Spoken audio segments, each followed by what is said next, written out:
ស្រណោះម្ដាយធ្ងោអាសូរម៉ែស្រ័យគូអាសូរចិត្តអាណិតម៉ែអស់9ខែម៉ែពបតីស៊ូទ្រាំចាញ់គួរញ័រលហិតលហៃអាស្រ័យបុតភ្ងាផ្ញើជីវិតម្លឹងហើយម៉ែនៅនឹកស្រឡាញ់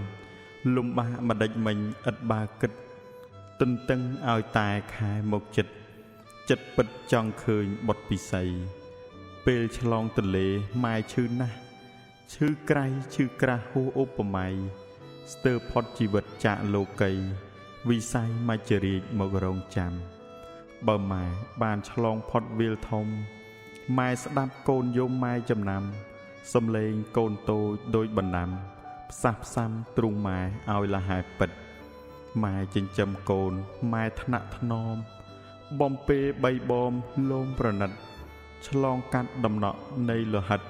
ផ្ដិតដោយអារាដ៏ថ្លាស្អាត